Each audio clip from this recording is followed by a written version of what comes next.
Salmos 49.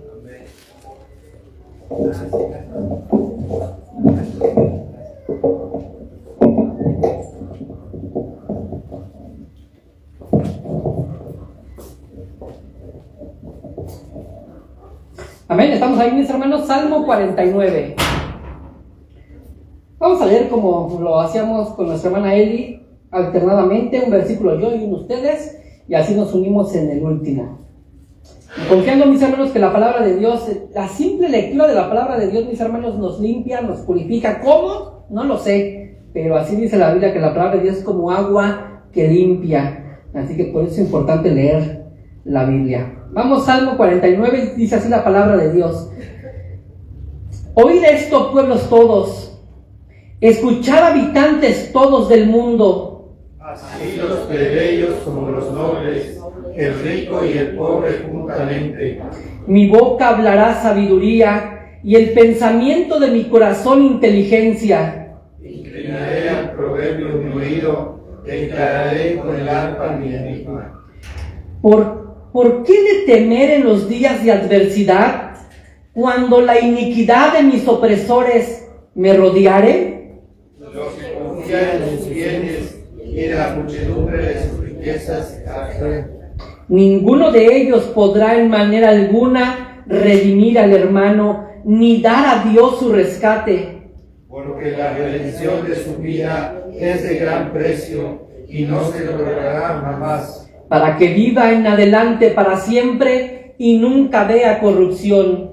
Pues verá a unos sabios mueren, y perecen del mismo modo que el insensato y el necio, y dejan a otros sus riquezas. Su íntimo pensamiento es que sus casas serán eternas y sus habitaciones para generación y generación. Dan sus nombres a sus tierras.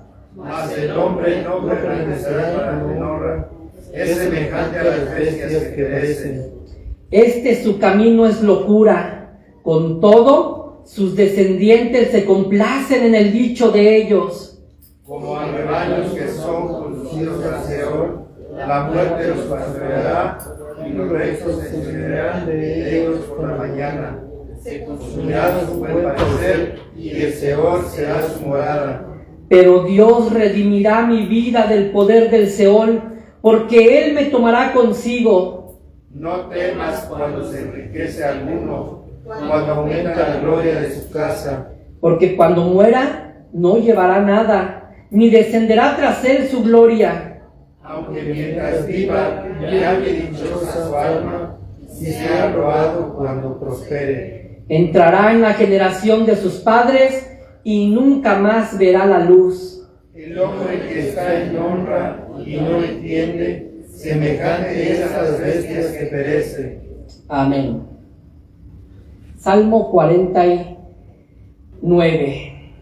Cada época, mis hermanos, ha tenido a sus propios millonarios. Cada época ha tenido a sus propios millonarios. En la antigüedad ha habido gente con mucho poder económico, y de igual manera nosotros hoy tenemos a nuestros propios millonarios. ¿Alguien conoce quién es el hombre más rico del mundo? Bueno, por lo menos el dinero que tienen registrado, porque yo creo que hay otros que son mucho más ricos, pero no sabemos en realidad cuánto tienen. Fíjate, uno de los hombres más ricos es Elon Musk, si lo mencioné bien.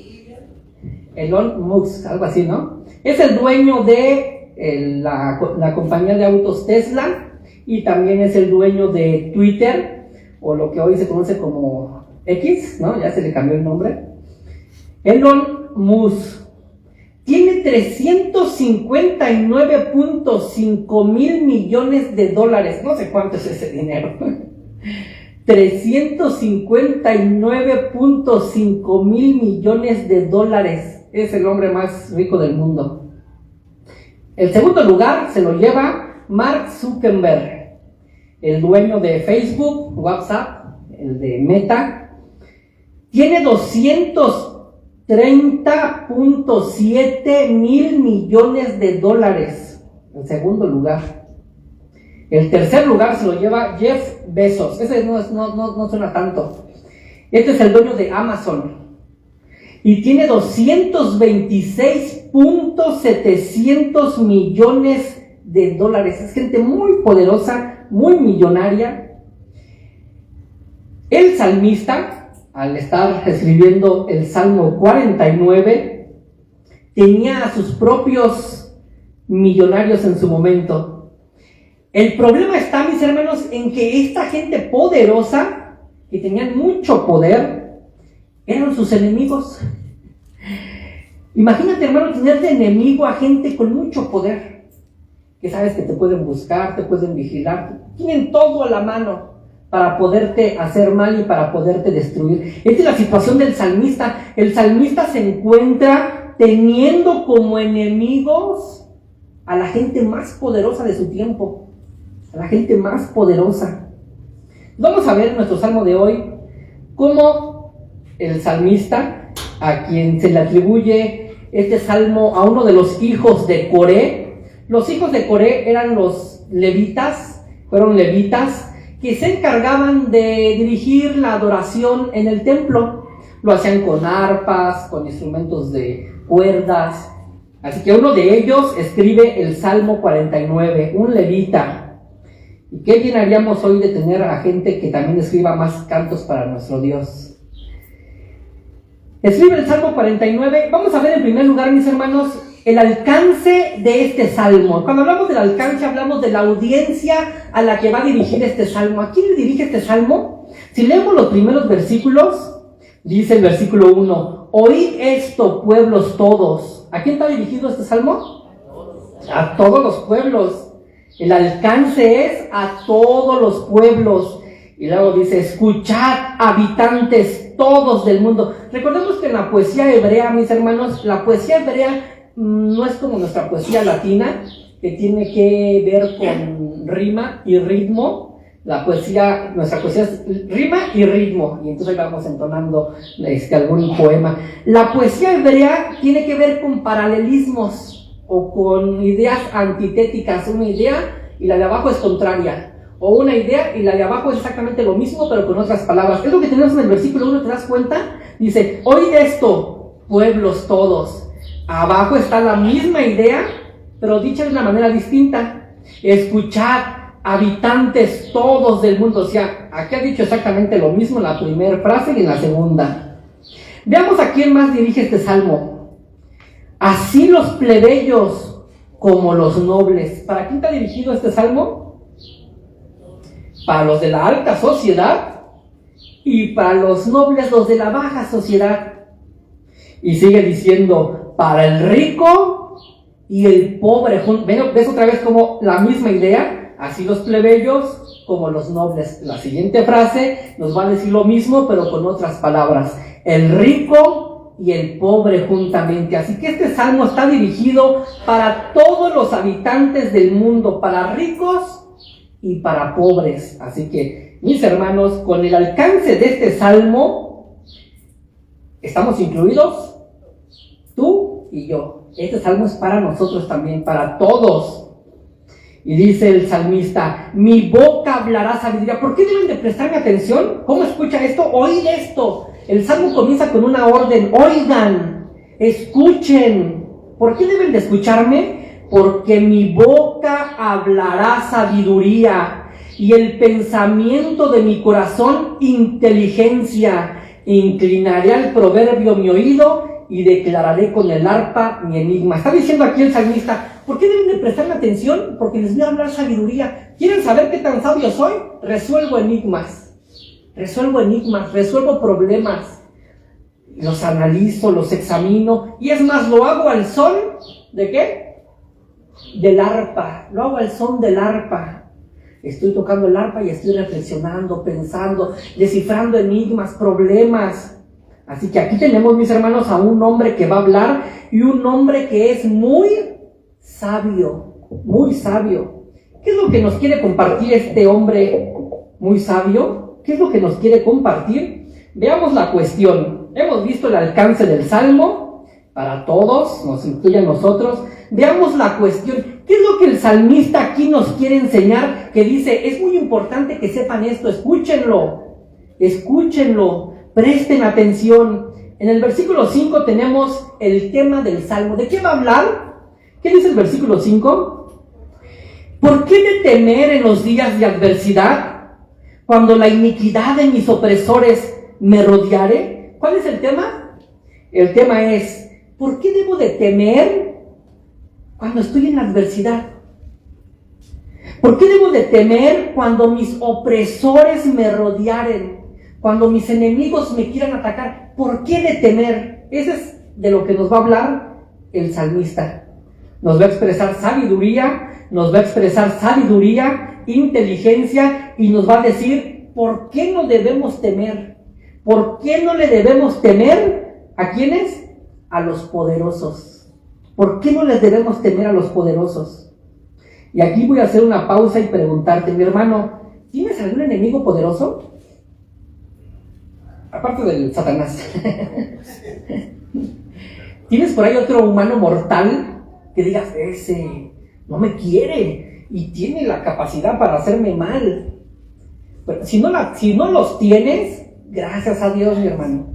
Pero si un día los llegas a tener y llegas a tener un enemigo que tú consideres que es poderoso, el salmista te va a decir, ¿por qué no debes temerles? ¿Por qué no debes temerles? Así que vamos a comenzar con la cuestión, a resolver este enigma. ¿Por qué no debo temerle a los poderosos cuando se levantan contra mí siendo mis enemigos? Eso es lo que va a resolver el salmista. Veamos la realidad. Hemos visto el alcance, la cuestión, que es en el versículo 5. Ahora veamos la realidad de estos poderosos. Dice el versículo 6 al 14.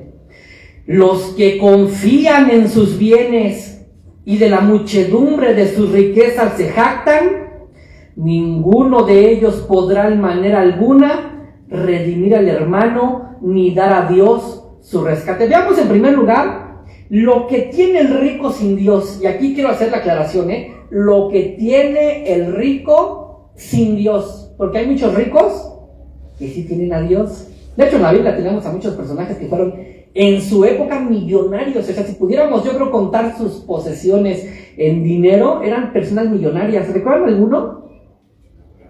Abraham era muy rico, Job, que también tenía parte de la riqueza de su tío. Lot, pensé que había dicho Lot. Job también era un hombre muy rico. Y así podemos ir, ¿quién, perdón? Salomón, un hombre muy rico también. O sea, Dios no está peleado con las riquezas. De Jehová es el oro. Él es el dueño de la riqueza. Así que no hay ningún problema con los ricos. El problema es con los ricos sin Dios. Es de los ricos que nos va a hablar el salmista. No de los ricos con Dios, de los ricos sin Dios. ¿Quiénes son los ricos con Dios? Veamos en primer lugar lo que tiene el rico sin Dios. Dice el versículo 6. Los que confían en sus bienes. ¿Qué tienen? Muchos bienes. Y confían en ellos. Aquí está mi confianza en mis bienes. Y de la muchedumbre de sus riquezas se jactan. Tengo tanto dinero.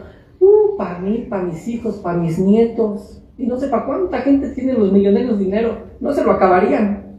Por eso lo donan. No se lo acaban, pues lo dono.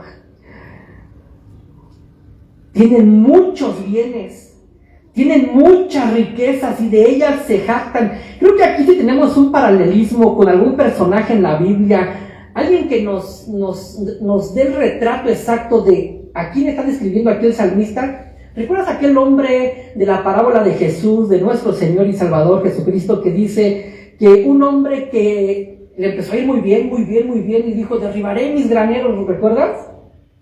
Y haré otros más grandes. Y dice que derribó sus graneros, sus bodegas, hizo unas bodegas mucho más grandes y llenó. Y una vez que llenó de puros bienes todas sus bodegas, entonces se acostó y dijo, alma, tienes mucho para mucho tiempo, así que relájate, descansa, que tienes la vida resuelta. ¿Recuerdas la parábola?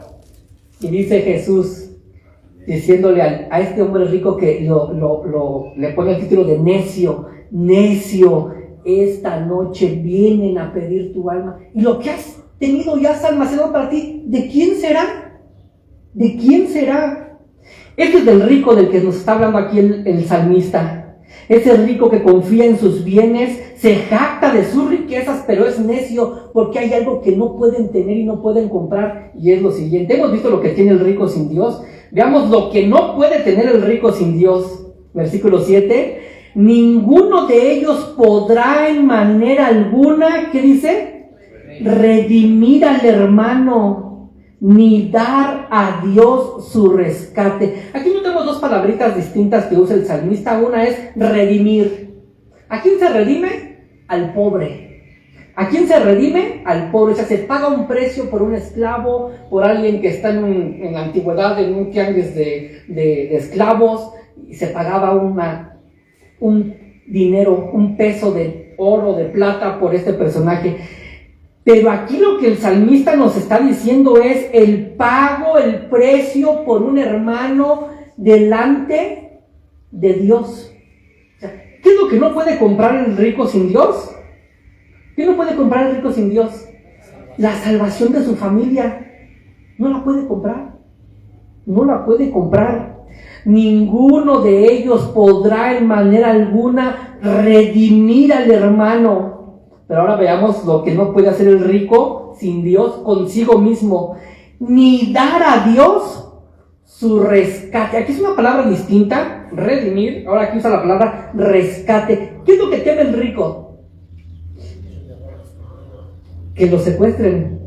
Y entonces si lo secuestran, ¿qué tiene que hacer? Pagar un rescate. Pues ahora aquí el salmista dice, no podrá el rico sin Dios ni pagar por la salvación de su familia, ni tampoco podrá pagar, ni con todo su dinero, ¿qué? Su rescate. Porque él se encuentra secuestrado por el pecado, secuestrado por la maldad, secuestrado por el mundo, secuestrado por el diablo, como el hombre rico de la parábola. Necio, esta noche ¿qué? Vienen a pedir tu alma. O sea, ¿tú piensas que tú posees dinero? ¿Qué crees? El dinero te ha poseído a ti. Ya no eres dueño de ti mismo. Otro más posee tu vida. Y también la muerte va a venir a reclamar tu vida. Ninguno de ellos podrá en manera alguna redimir al hermano, ni dar a Dios su rescate. Esto es lo que el rico no puede comprar, no puede pagar. Dice el versículo 8, porque la redención de su vida, ¿qué dice? Es de gran precio y no se logrará jamás, es decir, no podrá pagarlo jamás. ¿Cuánto cuesta la salvación de nuestra vida, mis hermanos? ¿Cuánto cuesta nuestra redención? Un gran precio. Ni Elon Musk, los personajes que mencioné al inicio, los hombres más ricos del mundo, ni Mark Zuckerberg, ni Jeff Bezos, nadie de ellos con todos sus millones podrá pagar ni un minuto de su salvación en la eternidad. No podrán pagarlo, no podrán pagarlo.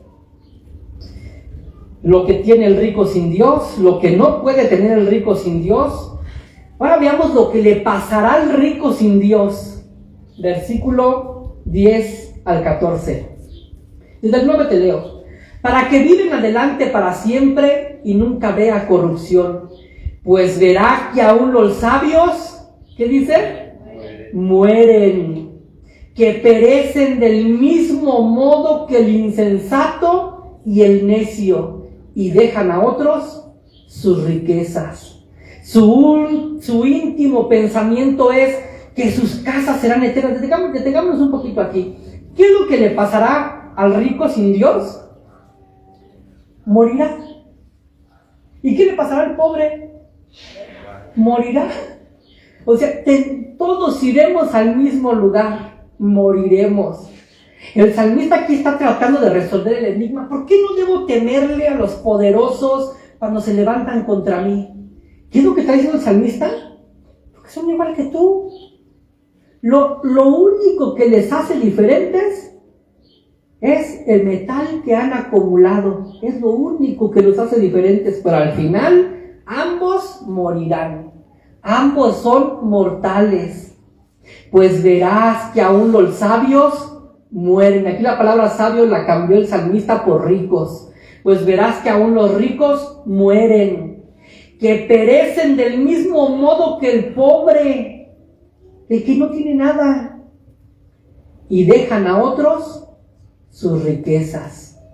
Su íntimo pensamiento es que sus casas serán eternas. ¿No acaso, mis hermanos, este es el pensamiento muchas veces en nuestro interior? Pensamos como que nosotros nunca nos vamos a morir. O eso solo me pasa a mí, que a veces piensas que nunca te vas a morir. O sea, si eres consciente de que morirás, pero al mismo tiempo, como que dices, pero para que pase eso falta mucho. Dice Salomón que Dios en cierta forma puso en nuestro interior pensamiento de eternidad, porque nadie piensa que un día no va a estar, aunque somos conscientes, es como una contradicción. Al mismo tiempo somos conscientes que moriremos, pero no pensamos en ello, y vivimos como si nunca fuéramos a morir. Y el rico sin Dios, mucho más, con toda su riqueza y con todo su dinero, cree que nunca va a morir, que sus casas serán eternas y sus habitaciones para generación y generación. Y no conforme con esto, que dice el versículo 11 al final, hasta dan sus nombres a sus tierras para que siempre me recuerden. Yo creo que esta intención de dar el nombre a una tierra precisamente es porque en lo más profundo el hombre sabe que va a morir, pero no quiere ser olvidado. Yo no quiero ser olvidado, así que tendré que llamar con mi nombre a este lugar. Lo que él ignora es que cuando surge otro hombre más poderoso, ¿sabes qué hace, mi hermano? Pues le quita su nombre y le pone el de él. Le quita su nombre y le pone el de él. Dice el versículo 12. Mas el hombre no permanecerá en honra, es semejante a las bestias que perecen. Aquí el salmista está comparando al poderoso como a los animales que perecen. ¿Alguna vez has ido en tu carro y has visto al lado de la carretera un animalito muerto? ¿Un perro muerto? ¿Un gato muerto? ¿Qué haces, mi hermano? ¿Qué haces cuando ves un animal muerto? Pues nada, seguir mi camino, pues ya se murió. Es lo que el salmista está diciendo, la vida continuará, el poderoso se irá, el rico morirá. ¿Y sabes qué pasará con la vida? Como tú en tu carro. ¿Seguirá? Seguirá la vida. El hombre rico que confía en sus ganancias y no en Dios. Y aquí el salmista está diciendo, y que lo tiene como enemigo. Recordemos aquí el tema del salmista es, tengo como enemigo a un poderoso, pues es semejante a las bestias que perecen.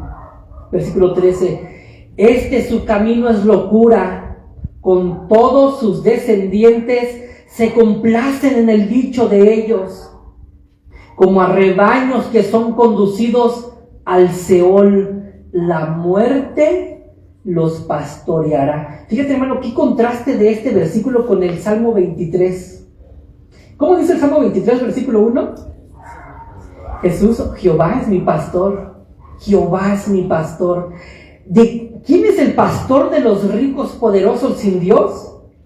¿Quién es el pastor de ellos? La muerte. Como a rebaños que son conducidos al Seol, la muerte los pastoreará, o sea, los va guiando hacia el sepulcro. Se consumirá su buen parecer. Si algo tienen los ricos, mis hermanos, no sé si tú te has dado cuenta, si algo tienen los ricos y los millonarios es que todos son guapos. ¿No te has percatado de eso? Pues, ¿por qué todos los que tienen dinero son guapos? Pues porque tienen con qué pagar su belleza. Bien dicen, la belleza cuesta.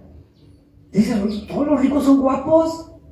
Y se hacen cirugías, se arreglan la nariz, se arreglan los ojos, se estiran la piel. Todo el tiempo son guapos. ¿Cuántos años tienes, artista? 70 años. ¡Wow! Se ve de 40 a 35. ¿Y cómo? Pues,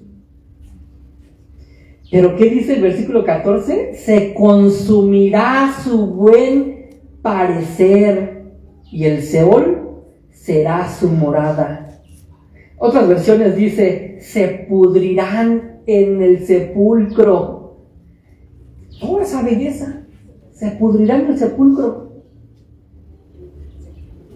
Versículo 15. Pero veamos, el salmista hasta aquí está hablando de la realidad de su enemigo, quien es un rico, un poderoso, la realidad de él es semejante a él mismo. No debe temerle porque es igual a él. No debe temerle porque es semejante a una bestia. No debe temerle porque al final irá al sepulcro y aún lo bello que es, allí se pudrirá. No debe temerle, es un simple mortal.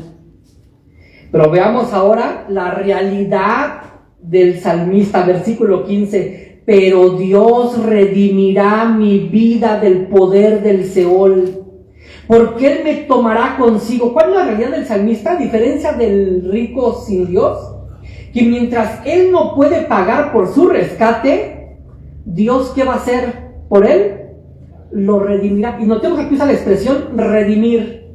No dice Dios pagará mi rescate, es decir, que el salmista era una persona ¿qué?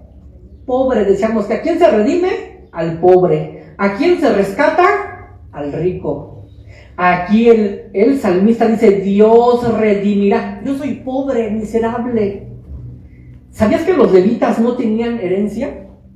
De hecho, una de las leyes que Dios les dio a los levitas es que ellos no tenían que tener ninguna herencia.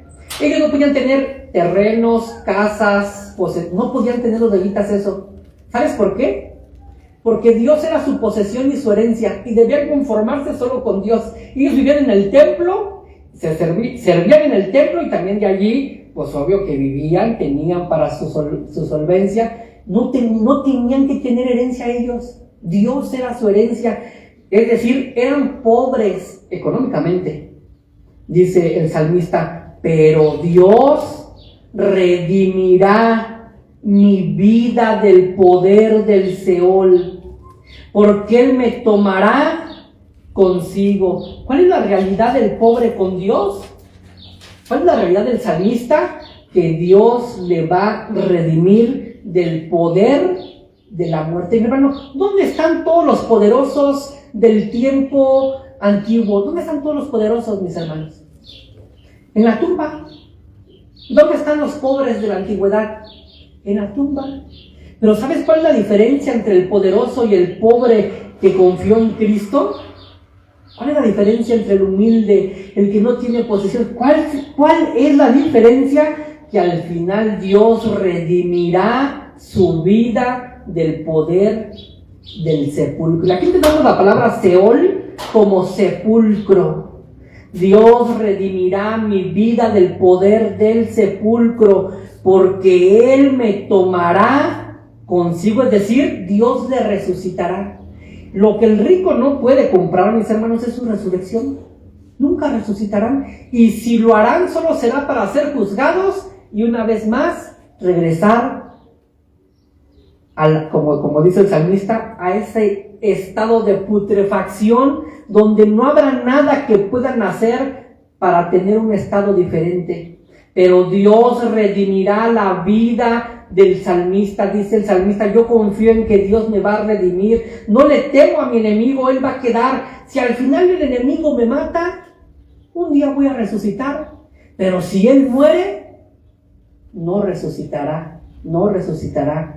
Y en el versículo 16, ahora sí el salmista nos va a responder. Por tanto, ya que hemos visto que no debemos confiar, recordemos que el versículo 5 es la cuestión del salmo. ¿Por qué de temer en los días de adversidad, cuando la iniquidad de mis opresores me rodeare? ¿Por qué no debo temer? Porque son solo mortales. Si tu enemigo es un poderoso, recuerda que son solo mortales, que un día morirán y la tumba será su hogar. Por tanto, versículo 16, no temas cuando se enriquece alguno, cuando aumenta la gloria de su casa. Es decir, aquí lo que el salmista está diciendo es, no temas. ¿Cuándo? Cuando tu enemigo aumenta su poder. Mi hermano, cuando el enemigo aumente su poder, si hoy no tienes aquí un enemigo poderoso, pero si un día lo llegas a tener y ves que cada vez es más poderoso y ya se va a ir para delegado y ahora para presidente y es mi enemigo, ¿qué dice el salmista?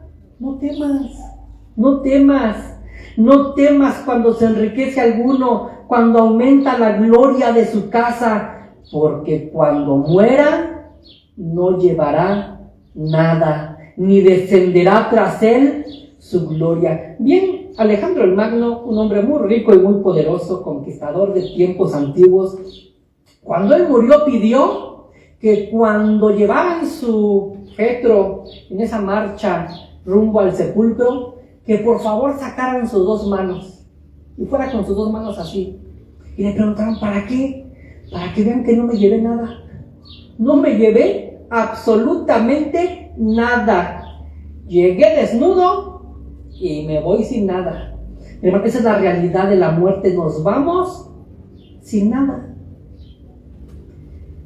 No temas cuando se enriquece alguno, cuando aumenta la gloria de su casa, porque cuando muera no llevará nada, ni descenderá tras él su gloria. Aunque mientras viva llame dichosa a su alma y sea loado cuando prospere, aunque en el tiempo presente, cuando viven mis hermanos, son las gentes más famosas. Es decir, no debo de temer al enemigo cuando aumenta su poder, ni tampoco debo temerle cuando aumente su fama, aunque todos hablen de él, todos dicen, no, fulano de tal cada día es más poderoso, y es mi enemigo, dice el salmista. No debes temer, no temas. ¿Por qué? Versículo 19, porque entrará en la generación de sus padres y nunca más verá la luz, es decir, morirá, porque morirá y se irá al sepulcro como sus padres. El hombre que está en honra y no entiende, semejantes a las bestias que perecen. ¿Por qué no debo temerle a mi enemigo aunque éste sea poderoso? Porque eres semejante a mí, porque él al final morirá. Es semejante a las bestias que mueren y después nadie se acuerda de ellas. Nada se llevarán. Así que al final los dos estaremos un día en la tumba. Pero un día, ¿qué hará Dios con el justo? Lo resucitará. Y el impío, la tumba será su morada permanente. Mi hermano, hasta aquí podemos analizar el salmo del hijo de Coré y sacar algunas conclusiones para nosotros. La pregunta es, mi hermano, ¿dónde está puesta nuestra confianza? ¿En Dios o en lo que poseemos? Y es que cuando hablo de riquezas, no solamente hablo de riquezas económicas. Podemos hablar de riquezas en diferentes áreas de la vida. ¿Qué te parece ser rico en conocimiento? Sí, yo tengo mucho conocimiento. Yo confío en mi conocimiento. Confío en lo que sé. Puede ser un tipo de riqueza. O yo confío en la familia que tengo. Esta es mi riqueza. Mi hermano, ser rico y confiar en las posesiones no solamente es confiar en la plata, en el oro, en el dinero. También podemos estar confiando en un montón de cosas y poniendo nuestra esperanza en un montón de cosas. ¿En dónde está puesta tu confianza? El salmista nos invita a poner nuestra confianza en Dios, porque todo lo demás, mis hermanos, va a perecer. Todo lo demás va a perecer. Te podrías hacer la siguiente pregunta para responder y resolver este enigma. ¿En qué estoy poniendo mi confianza? Ya que el salmista dice que él resuelve enigmas, intentemos hacer ese ejercicio con el salmista. Podrías hacerte las siguientes dos preguntas para responderte en qué estás poniendo tu confianza. Mi hermano, ¿qué pérdida te preocuparía más? Si perdieras algo, ¿qué fuera eso que tú no quieres perder? Quizás eso es en lo que estás poniendo tu confianza. ¿Qué pérdida te preocuparía más? Dije, no, esto no lo puedo perder. Quizá, mi hermano, he levantado un ídolo de eso y estoy poniendo mi confianza allí. Y dije, ¿qué es un ídolo? Un ídolo no solamente es una estatua, una imagen. Un ídolo es todo aquello que ocupa el lugar que le pertenece a Dios. Quizás tu ídolo, donde estás poniendo toda tu confianza, puede ser incluso tu esposo o tu esposa, y estamos poniendo toda nuestra confianza allí. Y si él me falta y él me falla, mi mundo se acaba. Mi mundo se acaba. O quizás estás poniendo toda tu confianza y tu esperanza en tus hijos.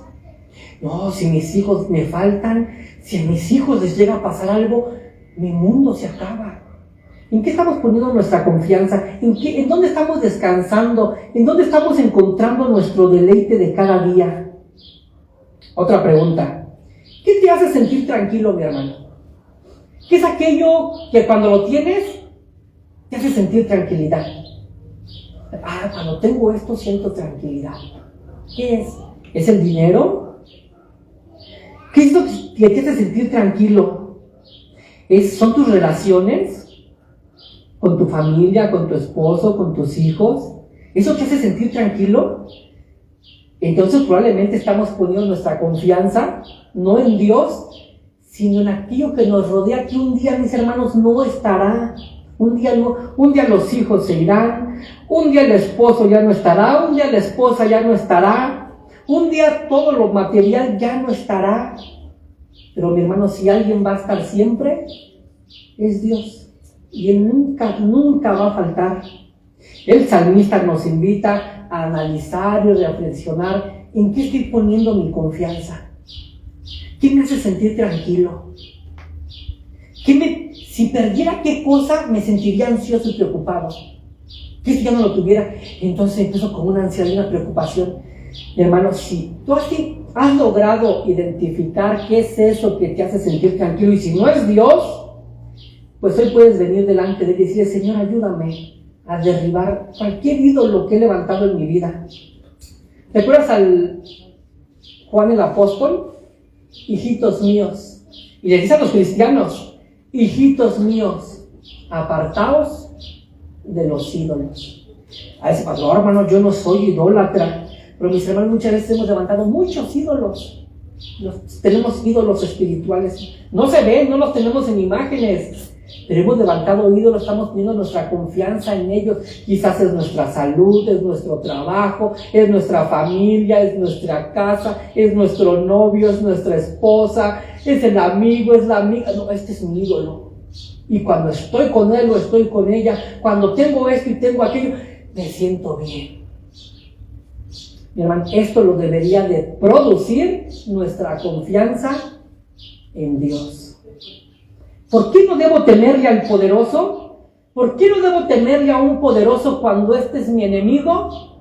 Porque mi hermano al final es un mortal, como tú y como yo. Un día tanto él como yo estaremos muertos, pero nosotros confiamos en que Dios un día nos resucitará. Y todo esto, mis hermanos, gracias a la salvación y a la redención que tenemos a través de Cristo.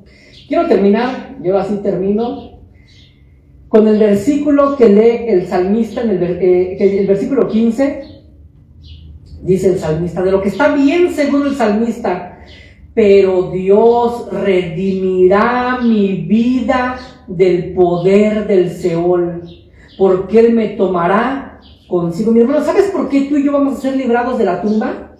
¿Sabes por qué tú y yo un día, no sé a qué edad muramos y no sé cuánto tiempo permanezcamos allí? Quizás nos descomponeremos y volveremos a hacer polvo, pero Dios nos resucitará. ¿Sabes por qué, mis hermanos, tú y yo un día vamos a resucitar? Por la razón por la que nuestro Señor Jesús estuvo sepultado. Nuestro Señor murió y estuvo sepultado bajo el poder de la muerte. Ese poder de la muerte sobre Jesús, el dador de la vida, mis hermanos, es la garantía de que el poder de la muerte ya no podrá mantenernos a nosotros para siempre en la tumba. Y un día resucitaremos, mi hermano. El anhelo de todos los seres humanos es no morir jamás. Aún aquel que quiere morir, en lo profundo no se quiere morir. Solo quiere una mejor vida. Eso es lo que desean, que se quiere morir, tener una mejor vida. Pero mi hermano, si nosotros tenemos la garantía de que un día nuestro Señor nos resucitará, y como el apóstol Pablo diremos: ¿dónde está, oh muerte, tu aguijón? ¿Dónde, oh sepulcro, tu victoria? Y nos burlaremos de la muerte. ¿Sabes por qué, mis hermanos, lo podemos hacer? Porque nuestro Señor, a través de su vida y de su muerte, ganó la vida eterna para nosotros. ¿Tú confías en eso, mi hermano? ¿Confías en que Dios redimirá tu vida del poder de la muerte? Y entonces ya nunca más morirás. ¿Y tu enemigo? Aquel que era poderoso, no estará de pie, no estará de pie. Mi hermano, si podemos ser redimidos de la muerte, del sepulcro, es gracias a la vida y a la muerte de nuestro Señor Jesucristo. Y si confiamos en Él, mi hermano, pues no tenemos por qué temer, como dice el versículo 16, no temas, no temas. ¿Por qué no inclinas tu cabeza ahí en tu lugar y vamos a Dios en oración?